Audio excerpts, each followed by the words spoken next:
course, you can tell how much we love animals here. And we have a little tiny dog here because we're going to talk about a company that, to be honest with you, Haley Berglund, I was not familiar with. Well, we are brand new. Okay. So I would say that we're kind of a well-kept little secret up until now. And tell everybody who this is. This is Gladys. Gladys, can you sit?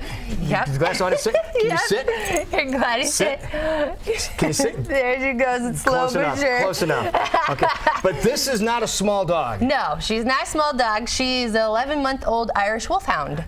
Oh, not even a year old. Nope, not even a year old. Perfect timing for St. Patrick's Day to bring one of these over. Yes, exactly. Very Irish. But the Hound Society. Tell us about the Hound Society. The Hound Society is my business that I started with my husband. We have been doing dog training for about the last 8 years. And we decided it was time to start our own shop. We call it a training shop because we are located in Historic Valley Junction. Where about? We're on Maple Street, so we're on the shops on Valley Junction, just diagonal from the theatrical shop. I was going to say, where from the theatrical shop is it with everybody's benchmark? There it is. It's really easy to get us. You just go around the corner, and you'll see our bright blue door. Now, what are your specialties then? So what are you specializing in your place? Sure. We have classes for anybody, so generally open entirely to the public. But we also have what we call our higher goals of training, and that is to get people to come in as young as possible with dogs. We like puppies, and then to help them, mold them, train them into possibly therapy dogs. So that's kind of, like I said, our highest goal of training. But in general, we like to help people train their dogs to be really well-mannered and well-adjusted family companions. And even though it's called the Hound Society, it doesn't have to be a hound like this cool little dog here. Nope. I've had Wolfhounds. They're my absolute favorite breed. Here's another one. Here's another one. As you can see, she's extremely friendly.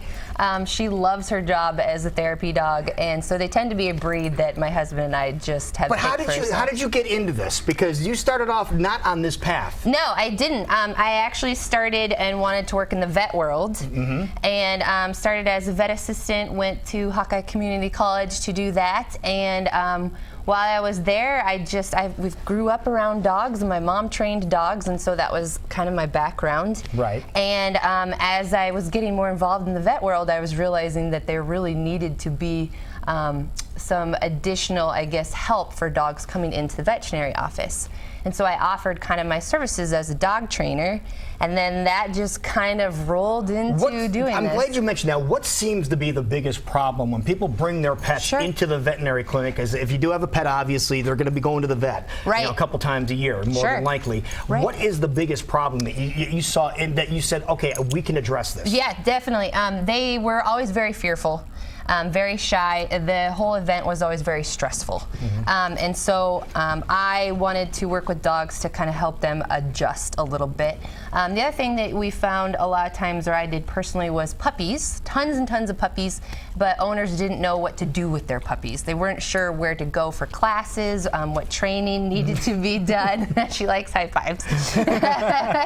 And so it was about kind of helping owners get off on the right paw, so to speak, as corny as that sounds, and kind of helping them develop a relationship with their dog, and so that the dog was really able to successfully navigate the human world, because dogs are not born with that capability. So we help people to kind of teach their dogs to be able to do that. Now, speaking of teaching dogs how to behave like that, what about therapy dogs? People that have dogs that are companions at all times. That takes dog ownership to a whole different level. It does. It does.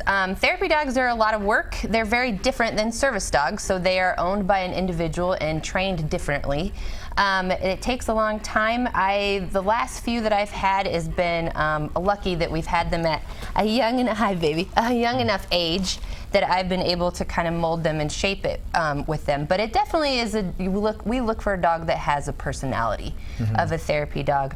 It's a lot of training, takes a long time. Gladys we were lucky enough that a local care facility offered for us to come and already work with residents and train her there at a very young age. She was only 4 months old when we started, in the hopes that she could build a relationship with residents that they already had there. And that's actually really uncommon. What you find most of the time is places don't want dogs until they're already certified, and they have to be a year old before they're able to do that. Okay. And so it's very hard as owners that want to do that in the future, knowing how long it takes to train. It can take a year or 2 years to build that kind of dog. And so it's one of those things where you kind of have to have the goal and keep on it and keep training and keep doing it and take as many classes as you can, but get your dog out there. So we're very supportive in that. We want people to come and take classes with us as soon as they can and take as many as they can. We try to be as very supportive as we can. Do you have a limit on the numbers of people that you can have? We try to keep classes small, so that it kind of caters to each individual. We're all about that. The dogs train individually, but they train in a group setting. So I work with owners on an individual level and then work with them in the group. So each training session is catered to the dog. We try to keep classes about 5 or 6.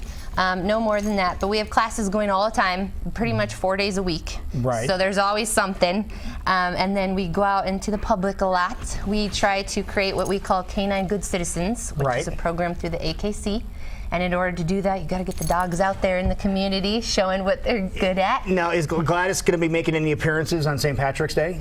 Oh yeah, she'll be out and about. Is she going to be in the parade on Friday or not? No, probably not. That would be one of those things where she probably wouldn't be a fan. Okay. But yeah, she's actually out in the community a lot. We already go to a couple different facilities for her to work as a therapy dog. She'll be downtown at Farmers Market, always walking around, and then we're always in Valley Junction, obviously. See, and now people can say, that's the dog I saw on TV. Yeah, exactly. See that? You're going to be a rock star. Yes, you are. Yes, you are. You are just a sweetheart of a dog. Yes, she is. She's the best. All right, so what are your hours? We are open every day. We're open Tuesday through Sunday, basically.